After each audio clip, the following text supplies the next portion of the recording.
ถ้าหากว่าเพื่อนๆคือผู้ที่ยังไม่เคยดูหนังเจมส์บอนด์มาก่อนและเริ่มสนใจที่จะลองหาหนังบอนด์มาดูสักครั้งแต่ยังไม่รู้ว่าจะเริ่มต้นดูที่ภาคไหนก่อนดีวันนี้ผมมีคำแนะนำดีๆมาฝากครับ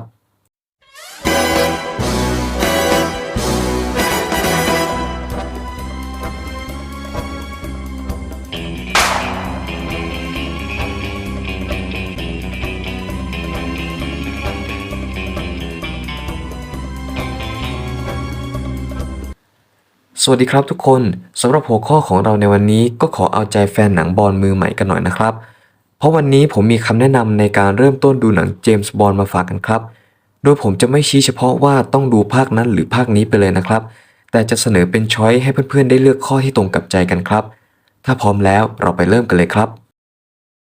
อย่างแรกเลยนะครับก็ต้องถามก่อนว่าเพื่อนๆเนี่ยดูหนังในยุคเก่าหนังคลาสสิกหรือหนังยุค60ได้หรือเปล่านะครับ เพราะอย่าลืมว่าแฟรนไชส์หนังเจมส์บอนด์เนี่ยมีอายุอานามมากว่า6ทศวรรษแล้วนะครับดังนั้นถ้าหากว่าเพื่อนๆชื่นชอบหรือดูหนังในยุค60ได้เนี่ยผมก็จะแนะนำให้เริ่มดูตั้งแต่ภาคด็อกเตอร์โนปี1962ซึ่งเป็นภาคแรกสุดไปเลยนะครับแล้วก็ดูไล่เรียงตามลำดับมาเรื่อยๆจนถึงภาคที่25อย่าง No Time to Die เลยครับ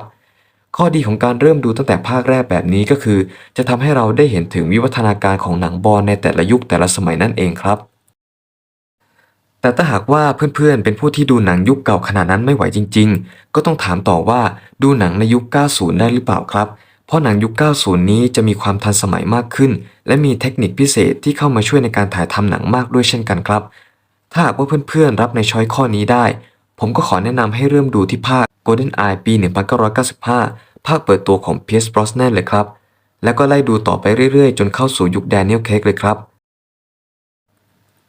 แต่ถ้าหนังยุค 90 ยังเก่าเกินไปสำหรับคุณ ผมก็ขอแนะนำช้อยข้อสุดท้ายนี้เลยครับ นั่นก็คือหนังบอนด์ในยุคของ Daniel Craig ที่เริ่มตั้งแต่ภาค Casino Royale ปี 2006 ครับ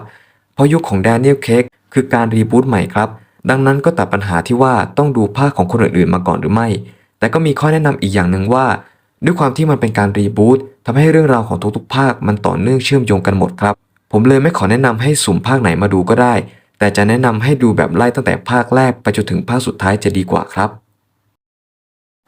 หวังว่าคำแนะนำของผมในครั้งนี้จะตอบโจทย์เพื่อนๆที่เป็นมือใหม่ในการดูหนังเจมส์บอนด์กันนะครับ